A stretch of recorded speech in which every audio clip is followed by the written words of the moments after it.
Next chapter, surface area of solids. Surface area of prisms. Prisms are solids that have uniform cross-section. They are named according to the shape of the cross-section. That said, this is a triangular prism. A cylinder is a circular prism. This is a trapezoidal prism, and a cuboid is a rectangular prism.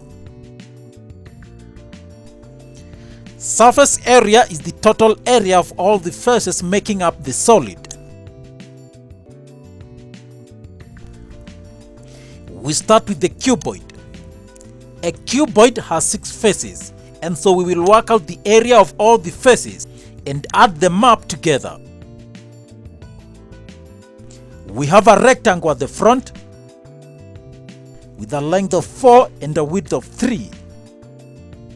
And there are 2 of them.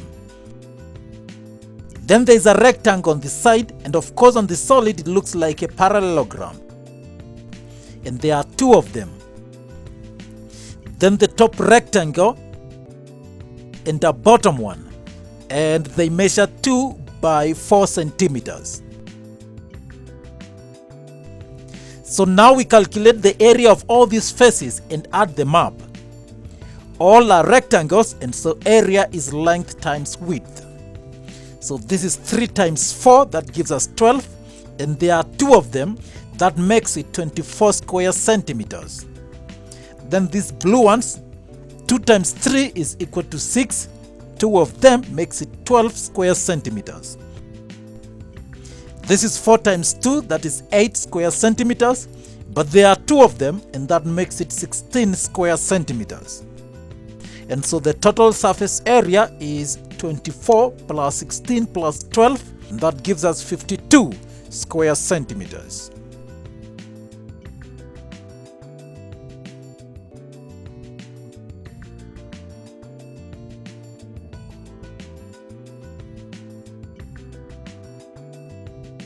Next, we look at the triangular prism. And again, we will separate all the faces and calculate the area separately, and then we add them up.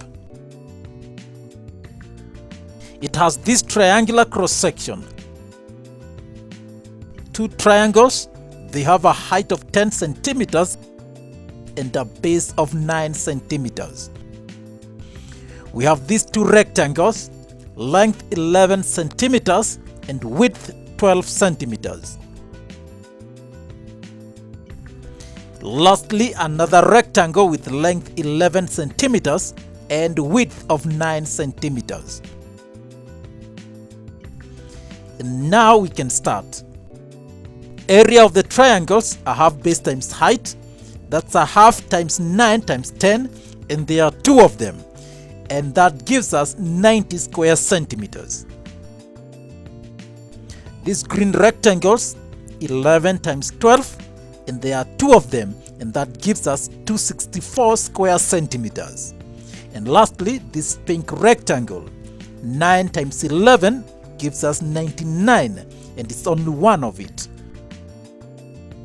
And so total surface area is 90 plus 264 plus 99, and that gives us 453 square centimeters.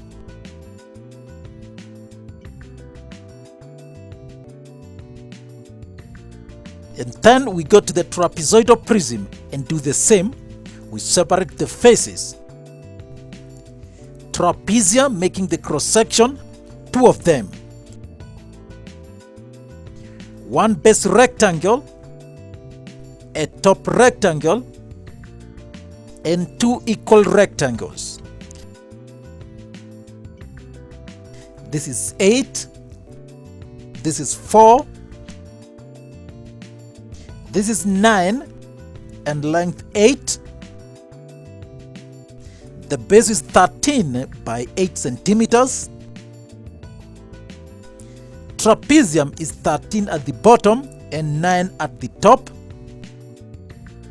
Okay, now we calculate the areas. This blue rectangle, 8 times 9 is 72 square centimeters.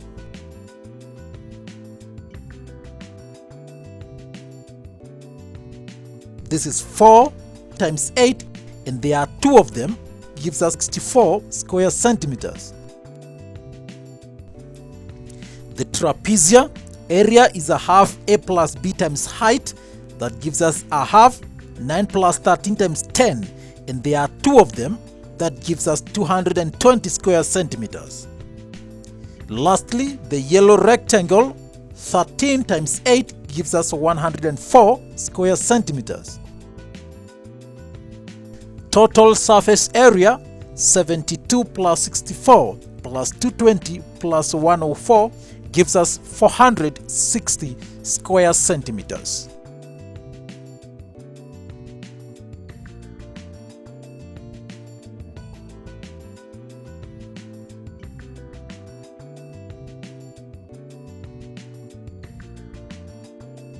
Next solid, cone.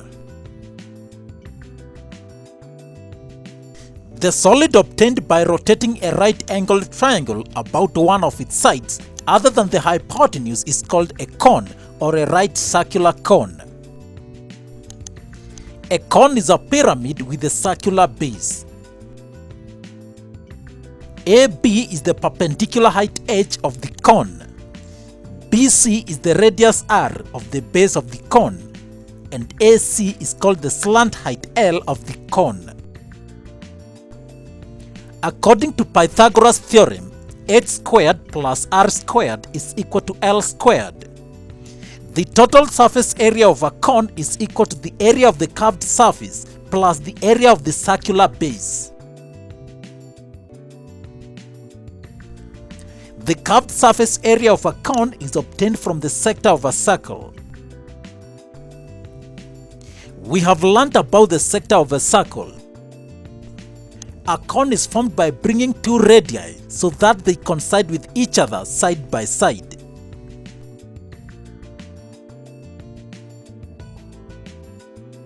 Consider this cone with a slant height L and a base radius r. The circumference of the base is given by 2 pi r. When the cone is cut open, it forms a sector of a circle. The sector formed has a radius equal to the slant height of the cone, L. The length of the curved surface, or the arc length, is equal to the circumference of the base of the cone, 2 pi r. Curved or lateral surface area of a cone is equal to the area of the sector, which is a fraction of the area of a circle. The arc length is also a fraction of the circumference of the circle. This fraction will be 2 pi r over 2 pi l because the full circle will have a radius L. Lateral surface area is equal to arc length over circumference times the area of the circle. That is 2 pi r over 2 pi l times pi r squared, and that gives us pi rl. And so the curved or lateral surface area of a cone is given by surface area is equal to pi rl.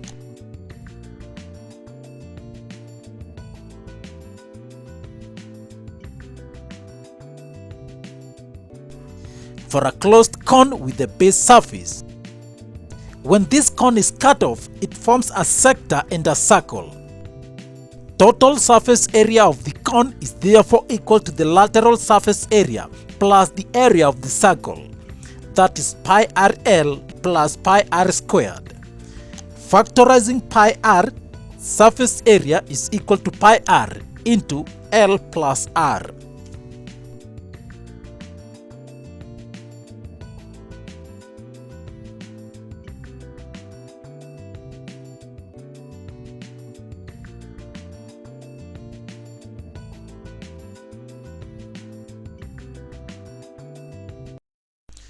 Let's take an example.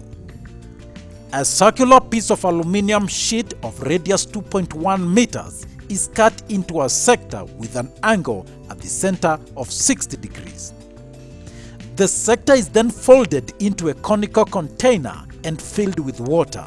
Calculate A, the base radius of the cone formed, B, the perpendicular height of the cone, C, the surface area in contact with water.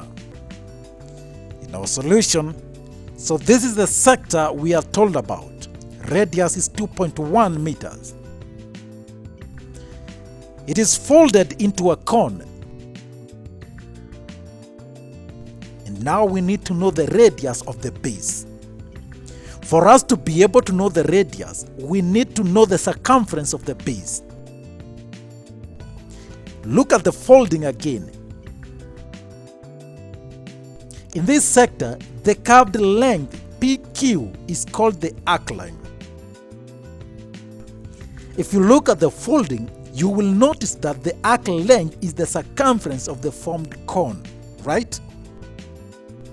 So we just need to find the arc length PQ.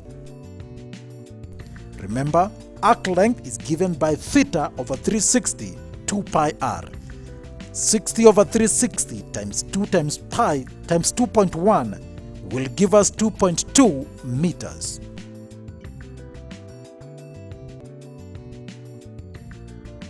So the circumference of the base is 2.2 meters. Now we can find the radius. Circumference is given by 2 pi r. If we equate 2 pi r to 2.2 and solve for r, we'll find r is equal to 0.35 meters.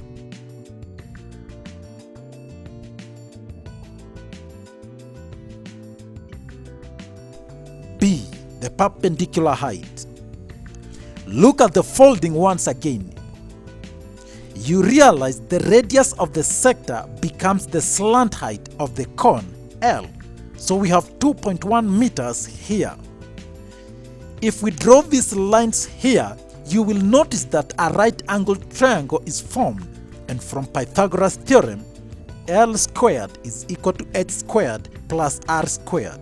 Therefore, h squared is equal to L squared minus r squared. If you solve that, h is equal to 2.07 meters.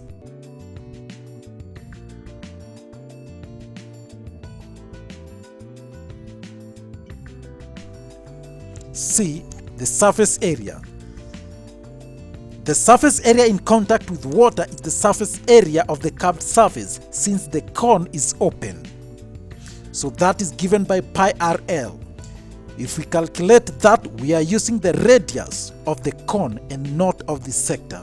So we shall have pi times 0.35 times 2.1, and that gives us 2.31 meters squared.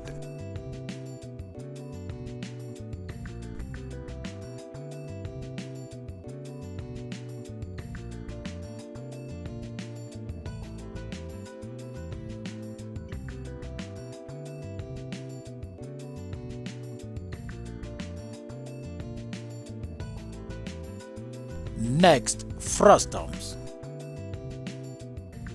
A frustum is obtained by chopping off a cone at a given height above the base.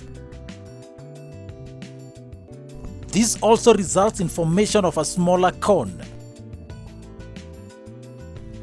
An important thing to know is that the smaller cone obtained is similar to the original cone, and therefore the ratio of the sides is proportional. Consider a large cone of radius r capital, perpendicular height h capital, and a slant height L capital. This is chopped off to obtain a smaller cone of base radius r small, perpendicular height h small, and a slant height L small. It follows that r capital over r small is equal to h capital over h small and is equal to L capital over L small. If you remember in similar figures, we called this linear scale factor. If you square the linear scale factor, you obtain the area scale factor, and so if we know the area of one of the cones, we can find the area of the other.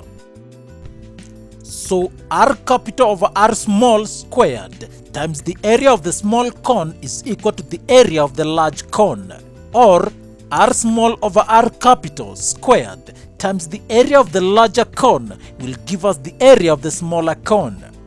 The same will follow for slant height. I'm using the curved surface area only because the cone may or may not be closed at the base. If closed, we calculate the area of the circle separately.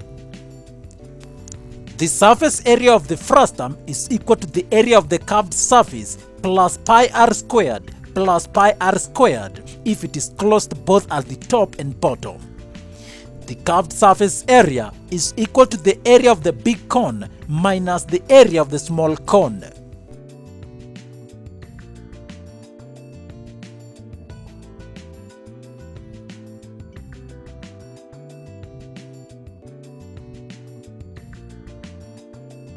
Let's take an example. Calculate the surface area of this hollow lampshade. This is a frustum, but we are told it's hollow, so we only need to calculate the area of the curved surface. We apply the concept of similarity. Before it was chopped off, this was the original cone. The top radius of the frustum is of course equal to the base radius of the smaller cone, 3 centimeters. It is important you see that 5 centimeters is the perpendicular height of the frustum and not the larger cone.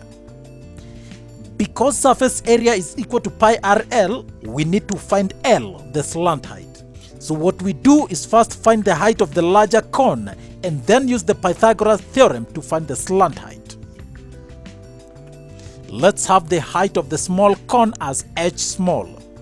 From similarity, r capital over r small is equal to h capital over h small. But then, h capital is equal to 5 plus h small. I hope you can see that. So we have 6 over 3 is equal to 5 plus h over h. 6h is equal to 15 plus 3h. 3h is equal to 15 and h is 5 centimeters. And so if h is 5 centimeters, then h capital is 5 plus 5, which is equal to 10 centimeters. Now we can find L. From Pythagoras theorem, h squared plus r squared should give us L squared. 10 squared plus 6 squared, that's 100 plus 36, will give us 136. Therefore, L is the square root of that, and that is 11.66 centimeters. We need the slant height of the small cone. We can use the Pythagoras theorem, h squared plus r squared is equal to L squared, or use the ratios, h capital over h small is equal to L capital over L small. Either will give us the same answer. And so using Pythagoras theorem, 3 squared plus 5 squared is equal to L squared. 9 plus 25 will give us 34. Square root of that will give us 5.83 centimeters. Alternatively, we use the ratio method. 10 over 5 is equal to 11.66 over L. 10L is equal to 58.3 and L is 5.83. The same answer. The curved surface area of the large cone is given by pi r capital L capital. That is 3.142 times 6 times 11.66. That gives us 219.81 square centimeters. Then the curved surface area of the smaller cone is equal to pi rl. That is 3.142 times 3 times 5.83. And that gives us 54.95 square centimeters. Curved surface area of the frustum is equal to the difference between the two areas.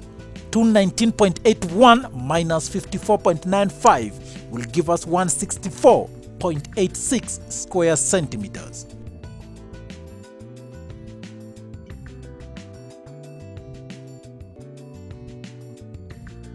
An alternative method, when we go to the area of the large cone, we could have used the area scale factor to find the area of the small cone.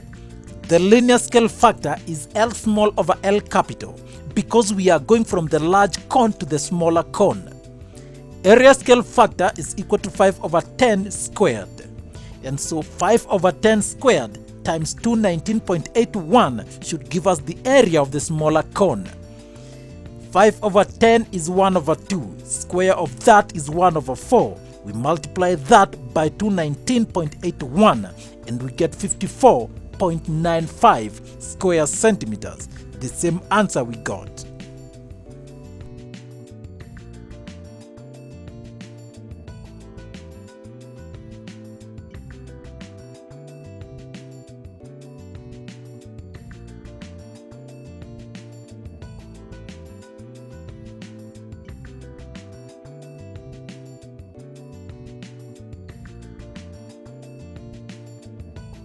Another example, this is a frustum, but now suppose we turn it over and say it's a bucket. We can find the surface area.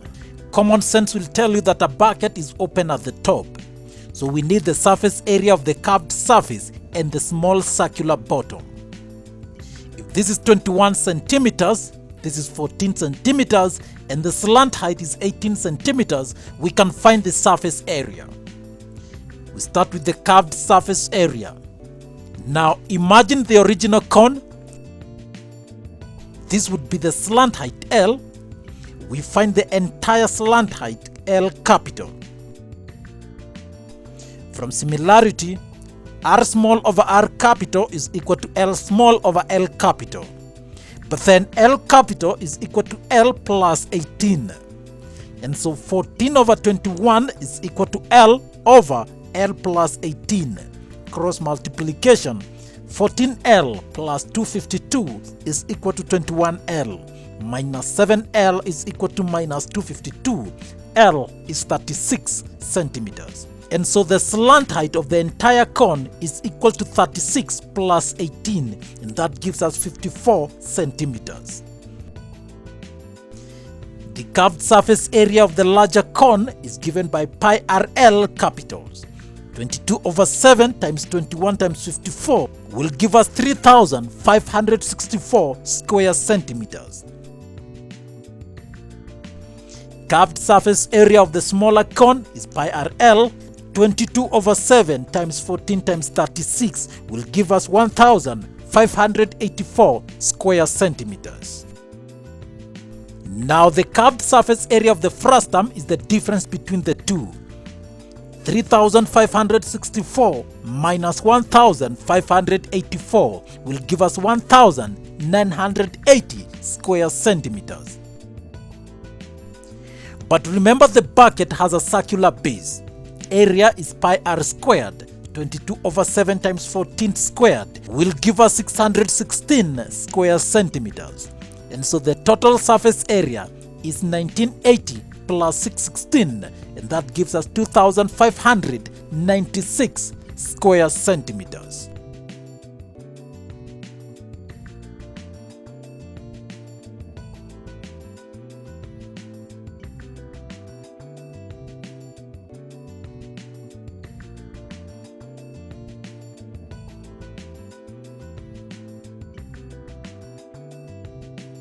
Now, there is another method for calculating the surface area of a frustum, but it may not be very common in textbooks.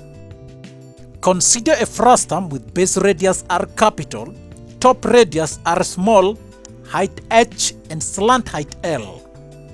The surface area of the curved surface is given by pi L into r capital plus r small. Notice that L here is the slant height of the frustum and not the entire original cone. If L is not given, it can be calculated using this relationship. L is equal to square root of h squared plus r capital minus r small square of everything. If the frustum is closed both at the top and bottom, then we also add the surface areas of the circles. And so the total surface area of a closed frustum is given by pi L into r plus pi r squared plus pi r squared. Let's try that with the bucket. We had been given L, and so we don't need to calculate it. We only have the small circular base, and so the total surface area will be pi L into r plus pi r squared. 22 over 7 times 18 into 21 plus 14 plus 22 over 7 times 14 squared. The curved surface area will be 1,980, and the area of the small circle will be 616 square centimeters, the total of which is 2,596 square centimeters, the same area we had obtained.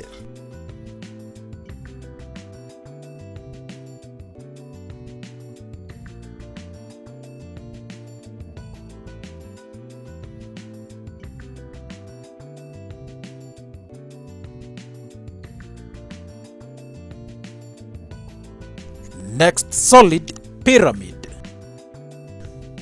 This is a square pyramid. Square because the base is a square of sides 12 centimeters.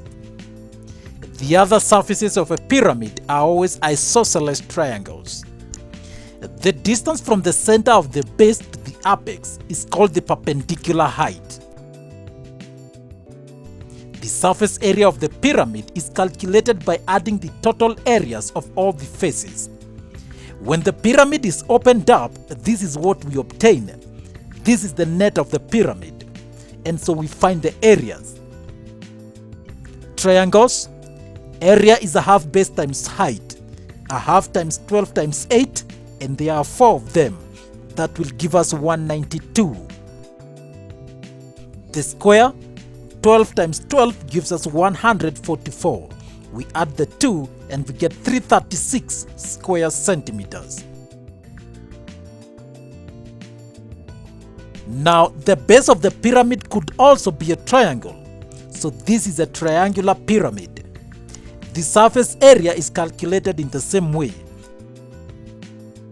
We find the area of all triangles and add them up. The base is an equilateral triangle of sides 10 centimeters. Using Heron's formula, S is equal to 10 plus 10 plus 10 over 2, which gives us 15. The area is equal to square root of 15 times 15 minus 10 times 15 minus 10 times 15 minus 10. That gives us 15 times 5 times 5 times 5. That gives us 1,875. Square root of that is 43.3. And so the area of the base is 43.3 square centimeters. The other 3 triangles, area is a half base times height. A half times 10 times 12, and there are 3 of them. That gives us 180. If you add the 2, we shall get 223.3 square centimeters.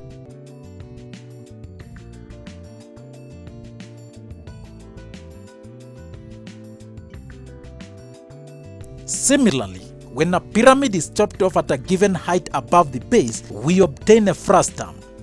Again, the larger pyramid and the smaller pyramid are similar. Also, notice that the sides of the frustum are trapezial.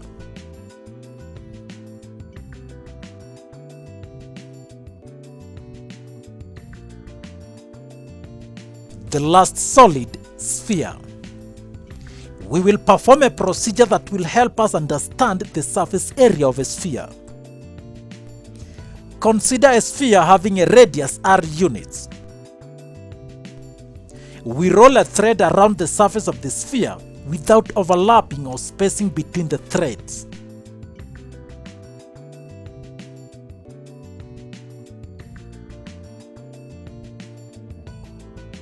Now we arrange the threads used in covering the sphere in form of circles having the radius equal to the radius of the sphere.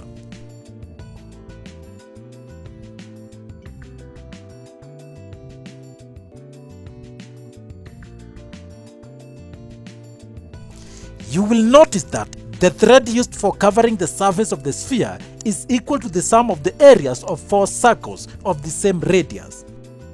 And so the surface area of a sphere is given by the formula surface area is equal to 4 pi r squared, where pi r squared is the area of a circle.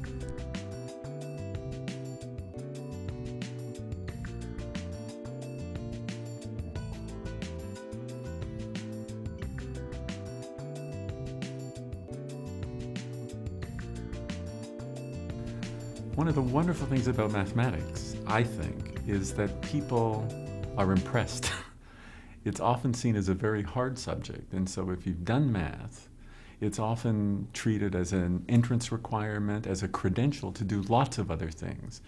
And so one idea is that for example, some MBA programs, the only thing they require going into it is a good, solid math understanding. They can teach you all the business. They just can't teach you the math fast enough. And so I think that math, aside from obvious careers that require math, if you're going to go work in a department that does operations research or something like that, they'll want people with specific skills in mathematics.